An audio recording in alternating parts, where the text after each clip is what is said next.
అందరికీ నమస్కారం. రెడీ అన్నా? మళ్ళీ ఎవరు చెప్పి ఆపారు? రెడీ?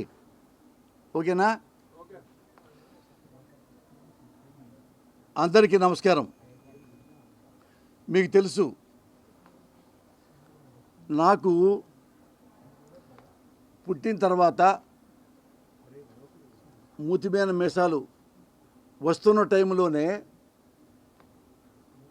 ప్రశ్నించే గుణం నాకుంది. అప్పుడు మా లెక్చరర్ని ప్రశ్నించాను, యూనివర్సిటీలో ప్రొఫెసర్స్ని ప్రశ్నించాను. అవన్నీ మీకు టీవీలో చెప్పాను.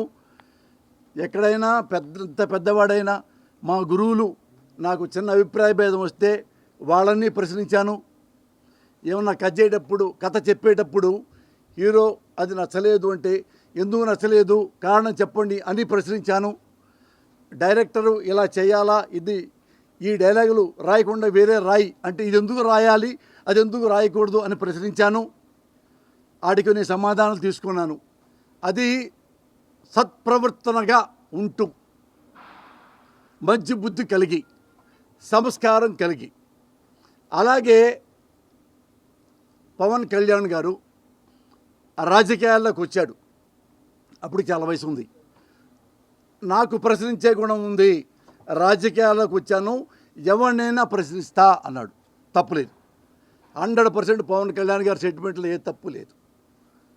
ఏం ప్రశ్నించాలి అంటే,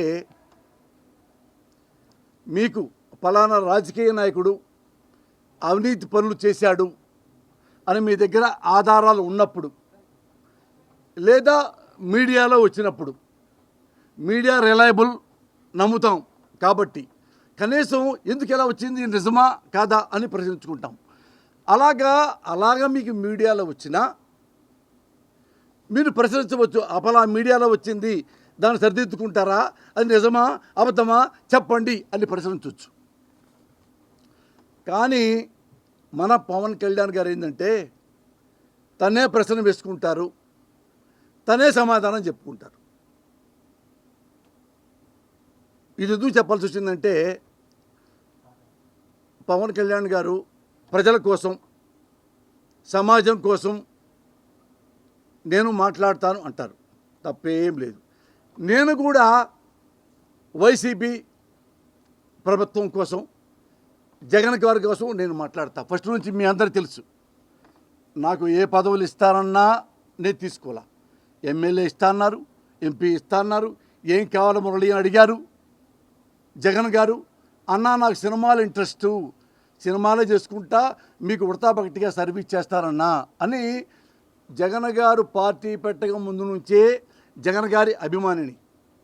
ఆయన ఫస్ట్ నుంచి ఇండిపెండెంట్గా నుంచున్నప్పుడు, ఎంపీగా నుంచున్నప్పుడు వాళ్ళ అమ్మగారికి, జగన్ గారికి కడప వెళ్ళి నా కారులో కడప టౌన్లో తిరుగుతూ పాంప్లెట్లు పంచి జగన్ గారికి ఎంపీగా ఓటేయండి. పులివెందుల్లో మళ్ళీ నేను కూడా 10 మందితో పాదయాత్ర చేస్తా, ఇల్లు కొన్ని ఇళ్ళు తిరిగి ఆ విజయమ్మ గారికి ఓటేయండి ఎమ్మెల్యేగా అని. అక్కడి నుంచి నాకు ఆ అభిమానంతో ఈరోజు వరకు అదే అభిమానం జగన్ గారి మీద ఉంది. నేను చచ్చిపోయేదాకా ఇదే అభిమానం జగన్ గారి మీద నాకు ఉంటుంది. బట్ జగన్ గారు కూడా ఏమన్నా పొరపాటు చేసినా, అవినీతి ప్రజలు చేసినా ప్రశ్నించే హక్కు కూడా నాకు ఉంటుంది. బట్ ఆయన అలాంటి వ్యక్తి కాదు అని మనసావాచ నమ్మి ఆయనకి ఉడతాభక్తిగా నేను సర్వీస్ చేసుకుంటూ ఉంటా. ఎస్, వైఎస్ఆర్ ప్రభుత్వంలో అన్యాయాలు జరుగుతున్నాయి, అక్రమాలు జరుగుతున్నాయి, మోసాలు జరుగుతున్నాయి, కులపిచ్చి పట్టింది, మతగజ్జి వచ్చింది, మానసిక రోగాలు వచ్చినాయి ఈ మంత్రులకి, ఎమ్మెల్యేలకి, జగన్ గారికి అని పవన్ కళ్యాణ్ గారు ప్రశ్నిస్తే తప్పులే, సాక్ష్యం చెప్పించండి. అది ఎక్కడ మీరు చూశారో చెప్పండి. అది నిజమనుకోండి, మేమంతా నమస్కారం పెడతాం పవన్ కళ్యాణ్ గారికి. అయ్యా మేము తప్పు చేసాం, ఇన్నాళ్ళు వైసీపీ ప్రభుత్వాన్ని సపోర్ట్ చేసి ఎగరం చెయ్యం, మీ జనసేనకే చేస్తాం అని నేను ఫస్ట్ అంటా. కానీ మీరేమన్నారు, ఎప్పుడైనా చిరంజీవి గారు పార్టీ పెట్టిన తర్వాత ఆపోజిట్ రాజకీయ నాయకులను ఎప్పుడైనా అరే అని కానీ, తురే అని కానీ, వెధవ అని కానీ, అవమానించి కానీ చిరంజీవి గారి నోట్లోంచి ఒక్క బ్యాడ్ వర్డ్ పవన్ కళ్యాణ్ గారు మీరు ఎప్పుడైనా చూశారా? ఎవరైనా ఆదర్శం ఎవరు తీసుకుంటారు? అమ్మని, నాన్నని, ఇంట్లో రక్త సంబంధుల్ని, అన్నయ్యల్ని, చెల్లెల్ని, అక్కల్ని, తర్వాత మహాత్మా గాంధీని అంటే ప్రేరణగా తీసుకుంటారు. మరి మీరు ఎవరి గురించి ప్రేరణగా తీసుకొని ఇటు అమ్మనాభూతులు తిరుగుతున్నారు? నాకు తెలుసుకోవాలని ఉంది, ఎందుకంటే నేను ప్రజల్లో ఒకరిని, నాకు కూడా మీలాగే ప్రశ్నించే అవకాశం, హక్కు, అధికారం నాకు ఉంది. కాబట్టి ఆ హక్కుతోనే మిమ్మల్ని రిక్వెస్ట్ చేస్తూ ప్రశ్నిస్తున్నా. మొన్న రిపబ్లిక్ ఫంక్షన్కి వచ్చారు. అది యాక్చువల్గా పాపం సాయిధరం తేజ్ యాక్సిడెంట్ వల్ల మీరు రావాల్సి వచ్చింది. సాయిధరం తేజ్ గారు ఎవరి దయాదాక్షిణ్యాలతో హీరో అవ్వాల. వాళ్ళ అమ్మగారి పెంపకం, ఆ ఇద్దరు కొడుకులు కూడా వాళ్ళ అమ్మగారి అడుగుల్లో నడుస్తూ వాళ్ళే కష్టపడి వాళ్ళే సినిమాలు సంపాదించుకున్నారు. ఎవరు ఇవ్వలా. అలాంటి వాడు అతను నేను తండ్రి సమానుడు అన్నాడు. తండ్రి వేషం వేశా సాయిధరంతో, మీకు తెలుసు. చిత్రలహరిలో వేశా, ఇంకో ఫిల్మ్ చేశా. మంచివాడు, దురదృష్టం, యాక్సిడెంట్ అయింది. త్వరగా కోలుకోవాలని కోరుకుందాం. కానీ సందర్భం వేరే. సాయిధరం తేజ గురించి మంచిగా చెప్పండి, మంచిగా యాక్ట్ చేస్తున్నాడని చెప్పండి. సేమ్ చిరంజీవి గారి పోలికలు ఉన్నాయని చెప్పండి. మేనమా పోలికలు వచ్చినాయి, ఇంకా బాగా పైకి రావాలి, తొందరగా కోలుకోవాలి. నమస్కారం, తప్పేం లే. కానీ ఆ స్టేజ్లో, ఆ వేదిక మీద జగన్ గారిని, మంత్రుల్ని, ఎమ్మెల్యేలని ఒరే సన్నాసులారా, ఒరే వెధవాళ్ళారా, సన్నాసమైన సన్నాసులారా, ఏమిటిరా మీరే సంపాదించుకోవాలరా, లక్షలు మేము సంపాదించుకోకూడదా? ఏమయ్యా రెడ్డి, దిల్లు రాజు రెడ్డి, ఈ ప్రాబ్లమ్స్ ఉన్నాయి కదా, అదిగో జగన్ రెడ్డితో మాట్లాడు. రెడ్డి కదా మీరు. ఆ రెడ్డికి కొద్దిగా ఖుషి వస్తుందేమో జగన్ గారికి. ఇది ఎవరు మాట్లాడాల్సిన మాట, ఎవరు మాట్లాడాల్సిన భాష. జగన్ గారికి కులం పిచ్చి, కులం గజ్జి, మత గజ్జి అని ఉందని ఎవడైనా నిరూపిస్తాడా? ఆయనేంటి రెడ్డి, ఆయన ఎక్కడికి వెళ్తాడు?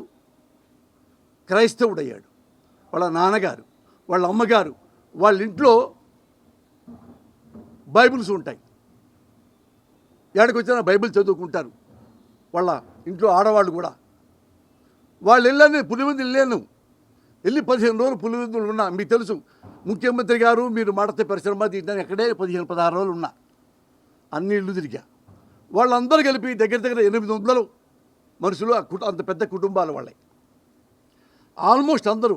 వాళ్ళ పేర్లు కూడా చాలా, జార్జి రెడ్డి, మరో పేరు క్రిస్టియానిటీ పేర్లు కూడా ఉన్నాయి. మనస్ఫూర్తిగా బైబిల్ A to Z చదువుకుంటూ, మళ్ళీ చదువుకుంటూ, ప్రార్థన చేసుకుంటూ, సేవ చేస్తూ ఉంటారు పులివెందుల్లో. వాళ్ళ ఇల్లు కూడా నేను చూశా.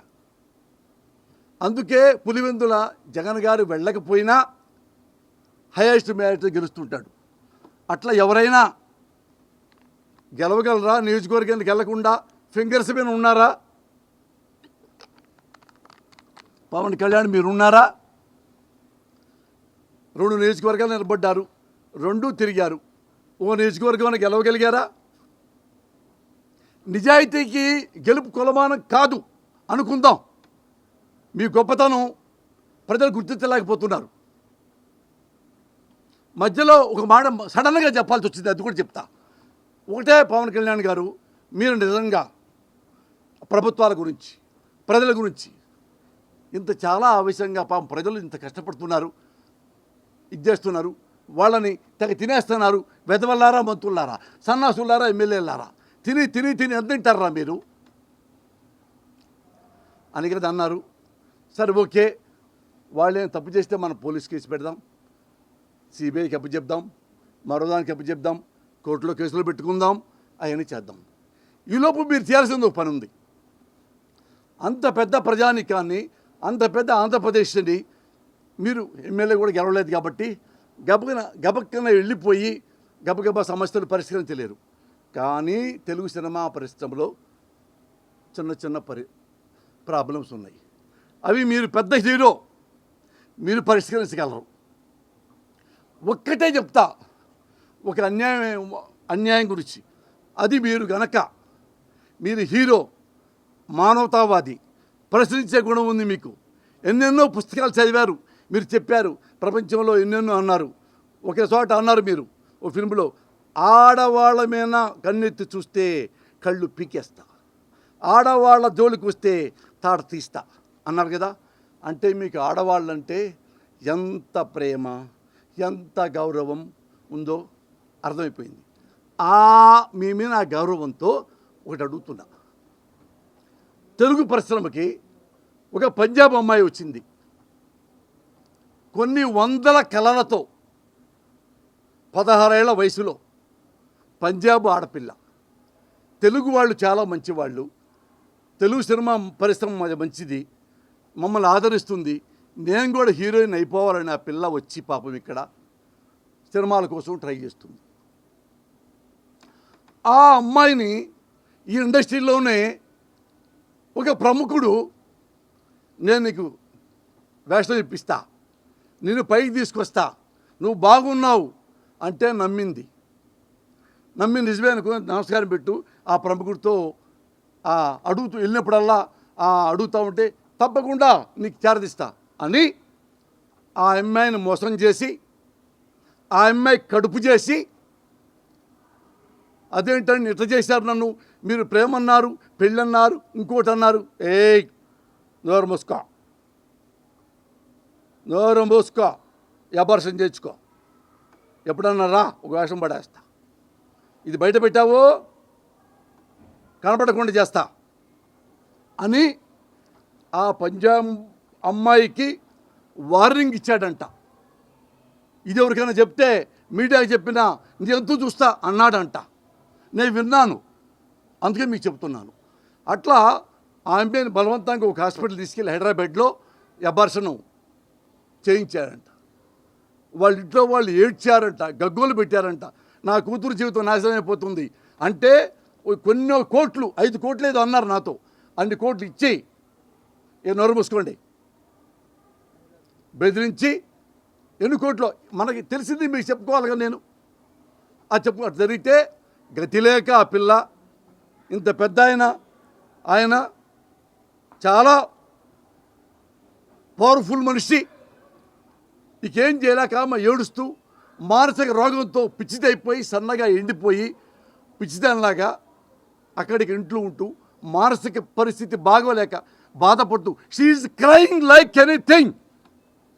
నేనంటాను, పవన్ కళ్యాణ్ గారు మీరు పవర్ స్టార్, ఎందుకంటే మీరు ప్రశ్నించే గుణం ఉంది. ఆడపిల్లలు వెంక చూస్తే తాట తీస్తా అనేవాళ్ళు, అందుకే మీరు నాకు నచ్చారు. అందుకని నేను మీకు ఈ పబ్లిక్లో ఆడపిల్ల పేరు చెప్పకూడదు కదా. చూడండి, మొన్న ఒక చిన్న పిల్ల మీద రేపు జరిగితే అది చూపించలా మీడియా కూడా చాలా గొప్పగా, ఎందుకంటే చూపించకూడదు. చిన్న పిల్ల, టీవీ చూసేవాళ్ళు తట్టుకోలేరు, చిన్నపిల్లలు చూస్తారు, ఇంకోళ్ళు చూస్తారు, 90 ఏళ్ళ ముసలమ్మలు చూస్తారు, వాళ్ళు తట్టుకోలేరు. ఇంత చిన్నపిల్లన మానభంగం చేశారని చెప్పి అది కూడా నువ్వు కామెంట్ చేసావు, అది వేరే మ్యాటర్. అట్లా నువ్వు గట్టివాడి కాబట్టి ఆ పిల్ల పేరు మీడియాలో చెప్పకుండా మీ చెవిలో వేస్తా, మాస్టర్ ద్వారా కానీ వేరే మీ ఫోన్ నెంబర్ ఎట్టాకొట్ట పట్టుకొని ఓ మెసేజ్ కానీ పెట్టి, ఆ ప్రముఖుడి చేతిలో నాశనం అయిపోయిన ఆ పిల్ల పేరు మీకు చెబుతా. మీరు రండి, అప్పుడు ప్రశ్నలో ఆ పిల్ల పేరు చెప్పండి. ఇట్లా పోసాను పంపించాడు, పోసాను ధైర్యం లేక పాపం నాకు చెప్పాడు, నేను ధైర్యవంతుణ్ణి, ప్రశ్నించే కూడా నాకుంది, ముఖ్యమంత్రుల్ని, ఎమ్మెల్యేని, మంత్రుల్ని సన్నాసులారా, దద్దమ్ములారా నీ అయ్యా అని అనగల దమ్ము నీకుంది. కాబట్టి ఆ పిల్ల పేరు మీరు ప్రశ్నలో చెప్పి ఆ పిల్లకి భరోసా ఇచ్చి దాన్ని సిబిఐకి అప్పచెప్పండి. అమ్మా, నిన్ను ఎవడు ప్రేమలో అని చెప్పి నిన్ను కడుపు చేసి, నిజంలో నాశనం చేసి, నీకు అబార్షన్ చేయించి, నీకు సినిమా జీవితం కూడా లేకుండా చేశాడు, కనీసం ఒక సంస్కారంగా బతుకుదామన్నా కానీ ఆ బతుకు కూడా లేకుండా చేశాడు అని పవన్ కళ్యాణ్ గారు ఆ అమ్మాయిని మీరు పిసలు కూడా చూపించి సిబిఐకి అప్పగించి ఆ దుర్మార్గుడిని పట్టి ఆ అమ్మాయికి మీరు న్యాయం చేస్తే మీకు నేను గుడి కడతా. రాముల వారి గుడి, ఆంజనేయ స్వామి గుడి, వినాయక గుడి, వెంకటస్వామి గుడి, పవన్ కళ్యాణ్ స్వామి గుడి నేను కడతా, గ్యారంటీ కడతా. ఆ ఒక్క ఆడపిల్ల జీవితం కనుక మీరు కాపాడగలిగితే మీకంటే మహాత్ములు, నేను గాంధీ గారి కంటే మీరు గొప్పవాళ్ళు అంట, దేవుడి కంటే గొప్పవాళ్ళు అంట. దేవుడే మీ రూపంలో కిందకు వచ్చి ఆ పిల్ల జీవితాన్ని మళ్ళీ నిలబెట్టాడు అంట. అదొక్కటి చేయండి నాకు. మీ మీద మాకు జీవితాంతం మేము కూడా పూజిస్తూ ఎలాగైతే స్తోత్రాలు ఉంటాయో లలిత సహస్రనామాల్లాగా అలాగే పవన్ సహస్రనామాలు మేము రాసి పఠిస్తూ ఉంటాం. చేస్తారా? ఆ పిల్ల జీవితాన్ని బాగు చేస్తారా? అదొక్కటి చేయండి సార్. ఇక మీరు జగనే పనికిరారు సార్. మీ ముందప్పుడు జగన్ గారు చాలా చిన్నవాడు మీకంటే. అప్పుడు మీరు మానవాతీతులు. You are latest, you are hottest, you are sweetest, you are greatest, nothing but Everest అని మిమ్మల్ని పొగుడుతూ ఆ గుడిలో నేను పొద్దుళ్ళను కూడా పెడతా. ఫస్ట్ టైం ప్రపంచంలో బ్రతికి ఉన్న మనిషి ఒక గుడిలో ఉంటే, ఏది హీరోయిన్లు గుడి లైవ్ కాదు, అలా పొద్దుళ్ళు పెట్టి పూజిస్తుంటే మాకింత గర్వకారణం. మా పరిశ్రమలో ప్రముఖుడు ఇంత మంచి పనులు చేస్తున్నాడని. అది మీరు చెయ్యాలా. ఈ మీడియా ముందు చెప్తున్నా. మీరు మళ్ళీ రాకపోయినా, ఆ అమ్మాయి పేరు ఎత్తకపోయినా, ఆ అమ్మాయికి మీరు అండెచ్చకపోయినా మీకు జగన్ గారి గురించి, మంత్రుల గురించి, ఎమ్మెల్యేల గురించి అడిగే హక్కు, అధికారం మీకేమాత్రం రాదు, మీకు లేదు. చేయండి మంచి పని. ఎవడైనా పోసారు కూడా, ఒరే నా కొడక పోసానిగా అను, ఏం భయపడను. చెప్పండి పవన్ కళ్యాణ్ గారంట, అంత గొప్ప పని మీరు చేస్తారా? మీకు ఆడపిల్లంటే ఎంత గౌరవం కదా.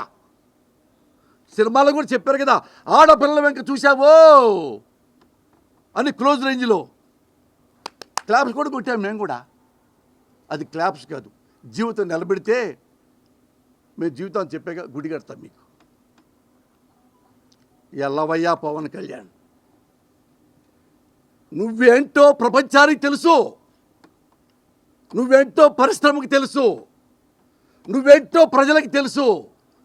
అందుకని నీకెక్కడ కాల్చాలో అక్కడ కాల్చి ఇంట్లో కూర్చోబెట్టారు. సింపుల్. నువ్వు ఎప్పుడు జగన్తో పోల్చుకుంటూ ఉంటావు. జీవితంలో జగన్ గారితో నువ్వు పోల్చుకోదగ్గ మనిషివి కాదు. 3600 కిలోమీటర్లు తిరిగి ఎక్కడ ఆగకుండా, ఆరోగ్యం పోనివ్వకుండా, ప్రజల మనసుల్లో చిరస్థాయిగా ఉండేలాగా పర్యటించి అందరి అనుభవాలు, అందరి కష్టాలు తీర్చుకుంటూ అదే చిరునవ్వు ఎక్కడ మొదలుపెట్టాడో అదే చిరునవ్వుతో ఎండ్ చేశాడు. మీరు ఎలక్షన్లో 5-10 కిలోమీటర్లు నడవలేక ఎండలో వడదెబ్బ పడిపోయి భీమవరంలో ఎక్కడో హాస్పిటల్లో ఉన్నారు. మీరా జగన్తో పోల్చుకుంటారు. ఈ మధ్యలో ఒక ఔత్సాహిక కళాకారుడు, ఉత్సాహవంతమైన కళాకారుడు చెప్పాడు ఒకటి, నా దేశానంట చిన్నది ఒకటి. ఎవరో ఆ మిత్రుడు పాపం, అది నేను నవ్వుకున్నా. నేను క్లిప్పు, జగన్ గారి పరిపాలనలో జగన్ గారు అవినీతి చేస్తే బాగా పరిపాలించలేకపోతే నన్ను చెప్పుతో కొట్టమని అన్నా. ఇంకొకడు పడి చెప్పుతో ఎక్కడో కానిస్టేబుల్ కొడతా ఉన్నాడు. జగన్ గారు వచ్చింది 2 ఏళ్ళు నిండలా, ఇంకా 3 ఏళ్ళు ఉంది. ఈలోపే 60,000 కోట్లు పెట్టి ఇండియా మొత్తంలో, మీరు ఎక్కడైనా చూడండి, మీడియా మిమ్మల్ని అడుగుతున్నా, ఇండియా మొత్తంలో ఇలాగా గవర్నమెంట్ స్కూల్స్ జగన్ గారు రాకముందు ఎలా ఉన్నాయి, ఇప్పుడు ఎలా ఉంటున్నాయి, ఉండబోతున్నాయి. అది నేను ప్రత్యేకంగా జగన్ గారి చెంచాగాళ్ళగా నేను చెప్పబోట్లా. నేను వెళ్ళా, నేను చూసా ఎంత బాగా మార్చాడు. కాంపౌండ్ వాళ్ళు కట్టారు. ఆ బోర్డు ఎంత మంచి బెంచ్, రాసే చాక్ పిస్తాడుకునే బోర్డు గ్రీన్ ఎంత మంచిది పెట్టారు. ఎంత మంచి బెంచీలు. నేను చదువుకున్నాగా స్కూల్లో చిన్నప్పటి నేను పేదవాడినే, కూలీ కొడుకునే. నేను కూడా కూలీ కొడుకునే. డబ్బులు లేక మా నాన్న ఆత్మహత్య చేసుకున్నాడు, 100 రూపాయలు అప్పు దొరక్క. అలాగుండి కింద నేల మీద కూర్చొని బాస పెట్టేసుకొని రేకు పలక, మళ్ళీ స్లేట్ అయితే పగిలిపోతే మళ్ళీ కొనలేం కదా, అది బట్టి రాసుకుంటూ ఉండేవాడిని. అప్పుడు కింద కూర్చునేవాళ్ళు. అన్న పెట్టాలంటే కింద మట్టిలో కూర్చోబెట్టి అన్నం పెట్టేవాడు మాకు. ఇప్పుడు ఎన్ని మంచి కుర్చీలు వేసాడు టీచర్లకి, ఎంత ప్లే గ్రౌండ్ పెట్టాడు, అన్నం పెట్టాడు, ఆ బూట్లు పిల్లలకు కొన్నాడు, ఆ డ్రెస్సు పిల్లలకి పెన్నుతో సహా, నోట్బుక్స్తో సహా, టెక్స్ట్ బుక్తో సహా అన్నీ చూపించాడు. అది పిచ్చి పిచ్చి ఇది కాదు, బూట్లు కాదు, మంచివి సాక్స్ ఇన్ని ఇస్తూ మీ పిల్లల్ని కనుక స్కూల్కి పంపిస్తుంటే అమ్మ మీ బ్యాంకులో 15,000 వేస్తా అన్నాడు. వేస్తున్నాడా? ప్రభుత్వ స్కూళ్ళల్లో జనం పెరిగారా? మంచి పని చేశాడా? సచివాలయాలు పెట్టాడా? పెన్షన్కి పర్ఫెక్ట్గా ఇస్తున్నాడా? మనం గుర్తుపెట్టుకోవాలి. మీకు తెలుసు, మీకు జగన్ గారు రాకముందు చంద్రబాబు గారు ఉన్నప్పుడు 2 లక్షల కోట్లు పైగా అప్పులు ఉన్నాయి. ఎందుకున్నా ఇప్పటికీ లెక్కలేవు. మట్టి, నీరు, కుండ, పెంకు ఇట్లాంటివి చేశాడు. అది ఏమైందో ఎంత గొప్ప ఉందో మీకు నేను చెప్పక్కర్లా. మరి అంత పెద్ద రాజకీయ నీతిజ్ఞుడు చంద్రబాబు గారు, ఎంత గొప్ప సీనియరు. ఆయనదే 2 కోట్ల అప్పు జగన్ గారు ముఖాన కొట్టి, ఒక 100 కోట్లు మాత్రం ఖజానాలో పెట్టి అన్ని కోట్ల ప్రజలున్న ఆ ప్రభుత్వాన్ని జగన్ గారికి అప్పచెప్పాడు. అవి ఈయన వడ్డీ కడుతుండాలి, అవి తీరుస్తూ ఉండాలి, మళ్ళీ కొత్త అప్పులు తీసుకుంటూ ఉండాలి, మళ్ళీ ప్రజలకు సేవ చేస్తూ ఉండాలి.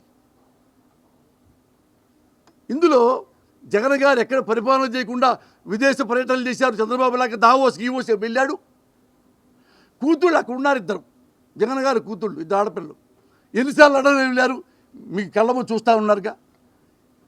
ఎప్పుడైనా లూజ్ టాక్ మాట్లాడి ప్రజల్ని కిండలు చేయటం, కాపుల్ని కిండలు చేశారు. మొదటిగా పదనాభాన్ని కొట్టారు చంద్రబాబు గారి పరిపాలనలో. వాడి కోడలను లాగారు, వాళ్ళ భార్యమని లాగారు, ఇంట్లోంచి బయటికి నెట్టేశారు. The great leader Mudragada Padmanabha గారిని ఎవరన్నా మాట్లాడారా? చంద్రబాబుకి కాపుల మీద ప్రేమ ఉందా? పవన్ కళ్యాణ్ ఎస్సీ ఎస్టీలు తిట్టాడు కదా, నేను మీకు క్లిప్పింగ్ చెప్పించాను కదా.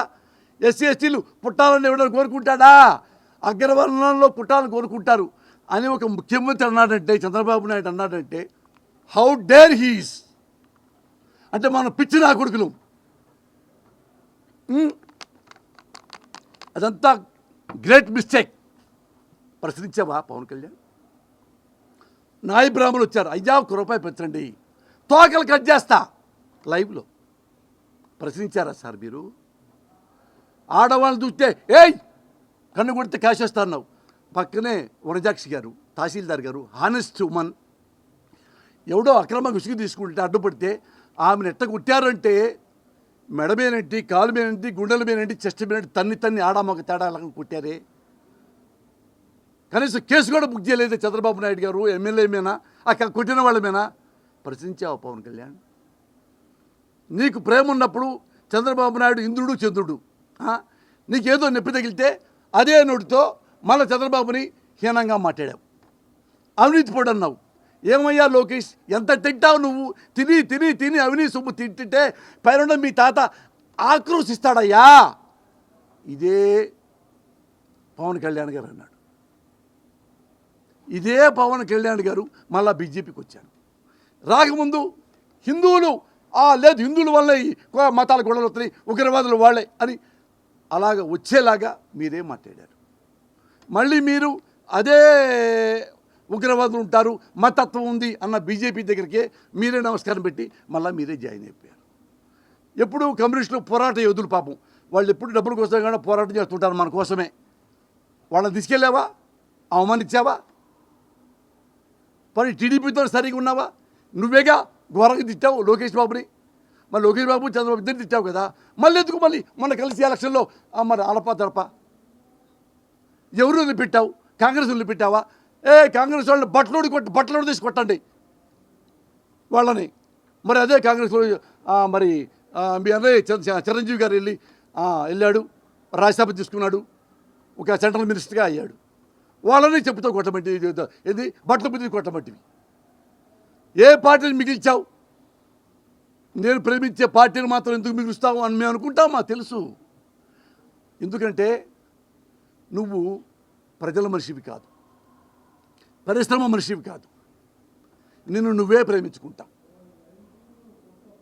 అదే ఇంతమంది రాజకీయ నాయకుల్లో, ఇన్ని ప్రభుత్వాల్లో, ఇన్ని పార్టీలో, అన్ని పార్టీలు చండాలకు రా. అదే బీఎస్పీ పార్టీ ఏదో మళ్ళీ చేరాడు, ఆమె కాళ్ళ దండం పెట్టి. ఎక్కడుంది ఆ పార్టీ? వెళ్ళావా మళ్ళా? ఆ పార్టీకి ఎన్ని సీట్లు ఇచ్చావు? ఆమె పుట్టేప్పుడని పెట్టావా మా యువతి గారిని? నువ్వు ఇన్ని తప్పులు రాజకీయంగా చేస్తూ ఉండి ఇప్పుడు ఎక్కడో పాపం రిపబ్లిక్ ఫంక్షన్లో ఇంత ఘోరంగా తిట్టేది. ఎందుకంటే నేను ఎందుకు బాధపడుతున్నానంటే, నా సినిమాలు వస్తాయా లేవా, ఈ పవన్ కళ్యాణ్ నువ్వు మాట అంటే ఇంకో మాట సినిమాలు పోతాయా తిట్టా. నన్ను నేను నమ్ముకొని వచ్చా. నేను వెల్ రెడ్ పర్సన్ని, బీకామ్, ఎంఏ, ఎంఫిల్ చదువుకొని వచ్చా. నేను ఎక్కడైనా పోయి ఇండస్ట్రీ ఇప్పుడు నన్ను బ్యాన్ చేస్తే నేను హోటల్లో కూలి పని చేసి బతకగలను, తుడిచేన బతకగలను. నేను చిన్నప్పుడు చేసా ఇవన్నీ. సినిమాలో టికెట్లు చింపా, క్యూలో ఉంటున్నా, morning show, first show, second show దాకా నా థియేటర్లో పనిచేసా ఒక 2 రూపాయల కోసం. ఆయన తెలియ టమాటా బుట్టలు కుట్టాను, బుట్టకి పావలా, అన్ని పని. ఇప్పటికీ స్టిల్ ఇండస్ట్రీ పోసాలను నువ్వు బ్యాన్ అంటే ఏం ఇండస్ట్రీ గురించి ఒక్క ముక్క మాట్లాడను. ఎందుకంటే నిర్మాతలు, తెలుగు సినిమా నిర్మాతలు అక్షయ పాత్రలు, వాళ్ళ పుణ్యమానే మేము అన్నం తింటున్నాం. Men may come and men may go. కానీ హీరోలు వస్తారు, హీరోలు పోతారు, హీరోయిన్లు వస్తారు, పోతారు. హీరో అన్న పోస్ట్ పర్మనెంట్, హీరోయిన్ అన్న పోస్ట్ పర్మనెంట్. అదే హీరో పోతే మహేష్ బాబు వచ్చాడు, అదే హీరో పోతుంటే రామచంద్ర తేజ్ వచ్చాడు, అదే నుంచి అల్లు అర్జున్ వచ్చాడు. అంత గ్రేట్ స్టార్స్ అందరూ మేము ఏం చేస్తాం, గొప్పగా మాట్లాడుకుంటాం.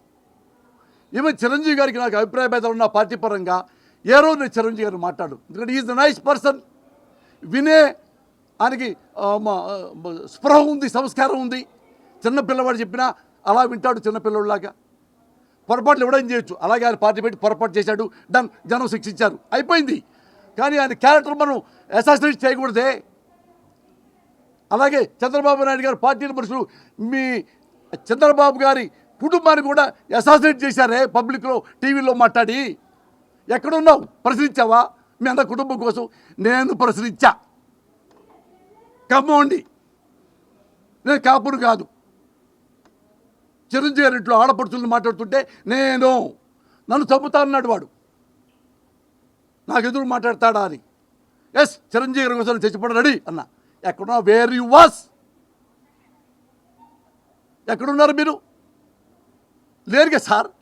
మీ అన్నయ్య ఇంట్లో నీ తల్లి లాంటి వదినమ్మ, నీ బిడ్డ లాంటి ఆడపిల్ల పబ్లిక్లో నిన్ను అన్నారు, తెలియదా మీకు? టీవీలో వస్తుంటే ఎక్కడ ప్రశ్నించాలో, ఎప్పుడు ప్రశ్నించాలో అది నీకు తెలియదు. అది నీకు తెలియదు పవన్ కళ్యాణ్. నేనేమంటానంటే, ఇకనైనా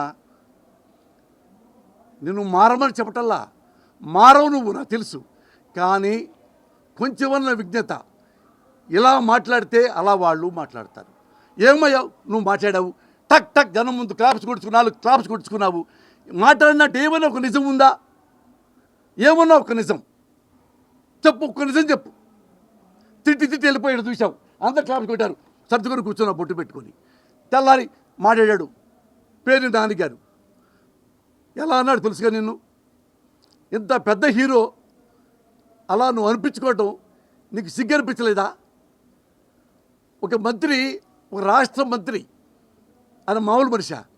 వాళ్ళ నాన్న గ్రేట్ లీడర్, పేరు కృష్ణమూర్తి గారు, one of the honest person పాలిటిక్స్లో. ఆ కొడుకు నుంచి వచ్చాడు కదా ఆయన. దద్దమ్మ సన్నాసి పేరు నాని ఎప్పుడైనా లంచాలు తీసుకున్నాడా? నువ్వు చూసావా? నాకు తెలుసు పేరు నాని.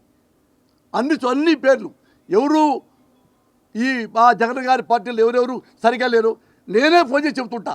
వాళ్ళు సరిగ్గా చేయట్లేదన్నా, అడగండి మీరు కావాలంటే. చల్లా మసూర్ రెడ్డి గారికి, సజ్జల రామకృష్ణ గారికి చెప్తుంటా, ఇతను కరెక్ట్ కాదన్నా ఈ పార్టీలో, జాగ్రత్తగా ఉండండి ఫర్దర్గా. నేను ఎందుకు? ఈ జగన్ గారు మంచోడు, మంచి లీడర్ దొరికాడు రాష్ట్రానికి, ఇన్ని మంచి పనులు చేస్తున్నాడు. ఆ ప్రేమే నాకు. మీరు కనీసం నీ రెమ్ముని శత్రువు చెప్పలేకపోయావు. సుమారుగా 10 అనుకోండి, లేదు 10 కాదు 15 చొప్పున ఇస్తా ఒక్కసారి డబ్బులు. వరుసగా 4 సినిమాలు సంతకాలు సైన్ చేస్తావా? అన్నీ నువ్వే చూసుకుంటావు. హీరోయిన్ నువ్వే సెలెక్ట్ చేస్తావు, లొకేషన్స్ నువ్వే సెలెక్ట్ చేసుకుంటావు, కథ నువ్వే సెలెక్ట్ చేసుకుంటావు, అన్నీ నువ్వే సెలెక్ట్ చేసుకుంటావు. నీ రెమ్యునరేషన్ కూడా నువ్వే ఫిక్స్ చేసుకుంటావు. 50 కోట్లు నీకు కాదా? కాదా చెప్పు పవన్ కళ్యాణ్. అబద్ధం తెచ్చున్నా చెప్పుతా కొట్టు. 10 నాది, 10 మించి రూపాయి తీసుకోలేదురా పోసాని పెచ్చనా కొడక అని ఒకసారి ప్రూవ్ చేసి నన్ను చంప కొట్టేళ్ళు. రేపు ఇక లైఫ్లో అసలు నీ పేరే ఎత్తాను నేను. నువ్వే నీ ఒక్క సినిమా రెమ్యునరేషన్ కోసమే అబద్ధాలు ఆడావే 10 కోట్లు అనుకోండి అని. జనాలు పిచ్చోళ్ళా? మీడియా పిచ్చిదా? మీడియా పిచ్చిది కాదు, చూస్తుంది భరిస్తుంది. శిశుపాలుడికి ఎన్ని తప్పులు క్షమించాలో అన్ని తప్పులు మీడియా క్షమిస్తుంది. ఇక వీడు అన్బేరబుల్, సమాజానికి పనికిరాడు అనుకున్నప్పుడు తాట తీస్తుంది మీడియా. తాట కాదు, ఇట్లా చించి పెడతారు గోతాంలో. 50 కోట్లు తీసుకుంటున్నావు, మరి ఏంది నీ బాధ? ప్రభుత్వం అడగదా? ఏ ప్రభుత్వం ఇంటర్ఫియర్ అయింది? ఓన్లీ సర్వీస్ మాత్రం తీసుకుంటుంది, ఏ డబ్బులు మీ డబ్బులు ముట్టుకోవట్లా. లేకపోతే ఆన్లైన్ లేకపోతే ఏమవుతుందంటే బయట 500, 1000, 1500కి వాళ్ళే తీసుకొని బ్లాక్ అమ్ముకుంటున్నారు. మామూలు 100 రూపాయల టికెట్ 500 తీసుకుంటున్నారు. మరి ప్రజలు అయినా చూస్తారు, ఎందుకంటే గతి లేక. ఎందుకంటే సినిమా రంగంలో తెలుగు ప్రజల్లో మధ్యతర కుటుంబం వాళ్ళకి సినిమాయే ఆట విడు. అదే పాపం వాళ్ళు చూసుకుంటూ ఉంటారు. వాటిలో పనిచేసే వాళ్ళు ఏమైనా కానీ సినిమా అంటే ఇష్టం. హీరోలు అంటే పిచ్చి. డబ్బు లేకపోయినా అప్పు తీసుకున్నా సరే 500 కట్టేసి 100 రూపాయలు దాన్ని 500 కట్టి సినిమా చూసుకొని వస్తాడు బయటికి ఆనందంగా. అది అడ్వాంటేజ్ తీసుకొని మీరు 500 పెంచితే జగన్ గారు మంచివాడా, పెంచకపోతే ఆన్లైన్ అయితే జగన్ గారు దుర్మార్గు దొంగ. టమాటాలు రేట్లు పెరుగుతున్నాయి, జనం ఏడుస్తారని కొనుక్కుంటున్నారుగా.